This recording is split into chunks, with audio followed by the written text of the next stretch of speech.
नमस्कार दोस्तों, आज है 8 सितंबर 2025। चलिए शुरू करते हैं आज के मुख्य समाचार में शेयर मार्केट से जुड़ी महत्वपूर्ण खबरें। 5 सितंबर को खत्म हुए हफ्ते में सेंसेक्स 901.11 अंक यानी 1.12% की बढ़त के साथ 80,710.76 के स्तर पर बंद हुआ। वहीं एनएसई निफ्टी 50 314.15 अंक या 1.28% की बढ़त के साथ 24,741 के स्तर पर बंद हुआ। जीएसटी दरों में कटौती, डीआईआई की लगातार खरीदारी, बेहतर पीएमआई आंकड़ों ने इस हफ्ते बाजार में वॉलेटिलिटी को नज़रअंदाज करते हुए भारतीय शेयर बाजार बढ़त के साथ बंद होने में कामयाब रहे। बाजार की इस तेजी में फेड द्वारा ब्याज दरों में कटौती की उम्मीद से वैश्विक बाजारों में समर्थन मिला है। हालांकि बाजार जानकारों का मानना है कि निवेशकों को अमेरिकी द्वारा भारतीय वस्तुओं पर 50% टैरिफ लगाए जाने के बाद निर्यातों में गिरावट आने की चिंता बनी हुई है। बीते हफ्ते बीएसई के लार्ज कैप इंडेक्स 1.4% की बढ़त देखने को मिली। वहीं मिड कैप इंडेक्स में 2% बढ़त मिली। स्मॉल कैप इंडेक्स में बीते हफ्ते 2.5% की तेजी दिखाई दी। बीते हफ्ते बीएसई की मेटल इंडेक्स 6% चढ़े, auto index 5.2%, consumer durable index 3.6% की बढ़त देखने को मिली। वहीं बीएसई की आईटी इंडेक्स में 1% फिसल गया। बीते हफ्ते महिंद्रा एंड महिंद्रा के मार्केट कैप सबसे ज़्यादा बढ़त देखने को मिली। उसके बाद बजाज फाइनेंस, रिलायंस इंडस्ट्री और एचडीएफसी बैंक का नंबर रहा। वहीं दूसरी ओर Tata Consultancy Services, Infosys, HCL Technology के मार्केट कैप में गिरावट देखने को मिली। कोटक सिक्योरिटीज के टेक्निकल रिसर्च अमोल 98 ने कहा कि तकनीक रूप से देखें तो 24,500 का लेवल शॉर्ट टर्म ट्रेडरों के लिए एक मजबूत सपोर्ट जोन बना हुआ है।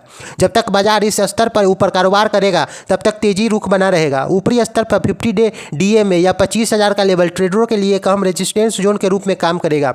25,000 के ऊपर एक सफल ब्रेकआउट बाजार को 25,200 की ओर ले जा सकता है। विदेशी संस्थागत निवेशक डीआईआई ने बिकवाली लगातार 10वें हफ्ते जारी रखी और उन्होंने 5,666.90 करोड़ रुपए के शेयर बेचे। दूसरी ओर घरेलू संस्थागत निवेशक डीआईआई ने लगातार 21वें हफ्ते भी खरीदारी जारी रखी और 13,13,444.09 करोड़ रुपए की खरीदारी की। भारतीय रुपये लगातार दूसरे हफ्ते गिरावट के साथ बंद हुआ और अमेरिकी डॉलर के मुकाबले 88.36 के नए रिकॉर्ड निचले स्तर पर पहुंच गया। हफ्ते के दौरान भारतीय रुपये 87.98 से 88.36 के दायरों में कारोबार करता रहा। इस हफ्ते 9 कंपनियों के आईपीओ खुल रहे हैं। इन कंपनियों में कई कंपनियां एसएमई सेगमेंट की है तो कई कंपनियां मेनबोर्ड सेगमेंट की। आइए डिटेल में जानते हैं कि किस कंपनी का आईपीओ कब खुलेगा। Urban company IPO. Urban company Bharat की सबसे बड़ी होम सर्विस देने वाली कंपनी है। कंपनी 10 सितंबर को अपना 1,900 करोड़ रुपए का आईपीओ लेकर आ रही है। यह 12 सितंबर तक खुला रहेगा। इस आईपीओ में 472 करोड़ रुपए के नए शेयर जारी किए जाएंगे। साथ ही मौजूदा शेयरधारक 1,428 करोड़ रुपए के शेयर बेचेंगे। कंपनी ने एक शेयर की कीमत 98 से 103 रुपये तय की है। देव एक्सेलेरेटर आईपीओ। एक और कंपनी जो अगले हफ्ते शेयर बाजार में दस्तक देने वाली है वह है देव एक्सेलेरेटर लिमिटेड। यह कंपनी फ्लेक्सिबिलिटी वर्क स्पेयर यानी काम करने वाली लचीली जगह उपलब्ध कराती है। देव एक्सेलेरेटर का आईपीओ भी 10 सितंबर को खुलेगा और 12 सितंबर को बंद होगा। देव एक्सेलेरेटर का एक शेयर की कीमत 56 से 61 रुपये तय की गई है। कंपनी 23.5 मिलियन इक्विटी शेयर के जरिए 143 करोड़ रुपये जुटाने की योजना बना रही है। श्रृंगार हाउस ऑफ मंगलसूत्र आईपीओ। अगले हफ्ते श्रृंगार हाउस ऑफ मंगलसूत्र का आईपीओ भी खुलेगा। यह मुंबई की एक जानी मानी ज्वेलरी ब्रांड है जो मंगलसूत्र डिजाइन के लिए मशहूर है। आईपीओ 10 सितंबर को खुलेगा और 12 सितंबर को बंद होगा। कंपनी के एक शेयर की कीमत 155 से 165 रुपये तय की गई है। कंपनी 2.43 करोड़ शेयरों के जरिए 401 करोड़ रुपये जुटाने की योजना बना रही है। यह पूरी तरह के नए शेयरों की पेशकश है। Airflow rail technology IPO. यह आईपीओ 11 सितंबर को खुल रहा है। निवेशकों के पास 15 सितंबर तक पैसा लगाने का मौका रहेगा। आईपीओ का साइज 91.10 करोड़ रुपए का है। इस आईपीओ का प्राइस बैंड 133 से 140 रुपये प्रति शेयर निर्धारित किया गया है। इस आईपीओ का लॉट साइज 1,000 शेयरों का है, लेकिन एक रिटेल निवेशक को कम से कम 2 लॉट एक साथ इन्वेस्ट करने होंगे। ग्रे मार्केट कंपनी का आईपीओ 150 रुपये प्रीमियम पर ट्रेड कर रहा है। जय अम्बे सुपर मार्ट्स आईपीओ। जय अम्बे सुपर मार्ट्स का आईपीओ 10 सितंबर को ओपन होने के बाद यह आईपीओ 12 सितंबर तक रिटेल निवेशकों के लिए खुला रहेगा। कंपनी ने 74 रुपये से 78 रुपये प्राइस बैंड तय किया है। इस आईपीओ का लॉट साइज 1600 शेयरों का है। इस आईपीओ का जीएमपी 10 रुपया है। Carbon steel engineering IPO. यह आईपीओ 9 सितंबर से 11 सितंबर तक ओपन रहेगा। कंपनी 151 से 159 रुपये प्राइस बैंड निर्धारित किया है।